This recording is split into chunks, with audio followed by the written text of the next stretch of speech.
And Roland has been tracking the storm since the start. And of course, you lived through hurricanes in Florida over your many years of service down there. And what is it like going on right now? What are people thinking down there?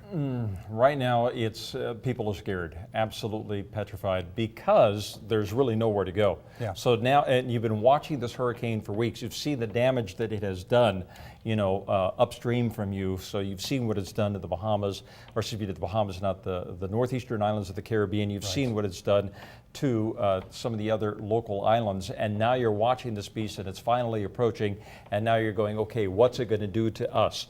Katia, 105-mile-an-hour winds. Hurricane Irma, 155-mile-per-hour winds. Jose, 150-mile-per-hour winds. That is quite an alignment of hurricanes, but of course all eyes right now are on Hurricane Irma. Now folks, the wind is expected to intensify once again. It's weakening a little bit as it's interacting with the very rugged terrain out here around eastern Cuba. But as the eye of the hurricane begins to move right here into the open waters of the Florida Straits, there's an incredibly warm surge of water. It's called the Gulf Stream, comes in from the Gulf of Mexico, goes right across the Florida Straits, and then turns and heads northward right up the east coast of Florida. That water temperature is around 90 degrees. Can you imagine that? So as the hurricane approaches, it is expected to intensify in this area right here just prior to making landfall. And the forecast models, while it's a Category 4 storm right now, forecast models are saying it's going to hit Category 5 status once again as it begins its northward turn. These are all the computer models, and pretty much there's a very strong consensus that now it's going to be hitting the middle or the lower Keys and then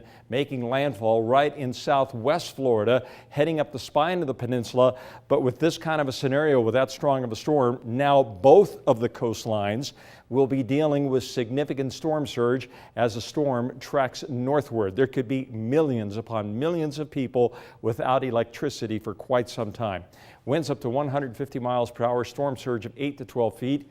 Estimated rain of 8 to 20 inches, and again, problems for both coastlines. Look at the change we've got coming this way, folks.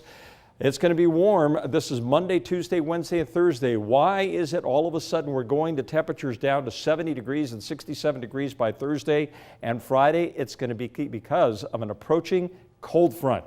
Right now, a scattering of showers is in the forecast for us around the higher elevations of our mountains, not only this evening, but again late tomorrow afternoon.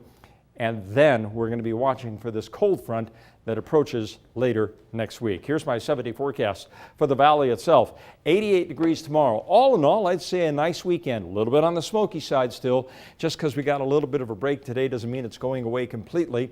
But there's the front. A front approaches on Wednesday. It will likely generate some showers and maybe even some thunderstorms and take our temperatures from 86 degrees on Wednesday down to 70 degrees on Thursday, down to 67 degrees on Friday.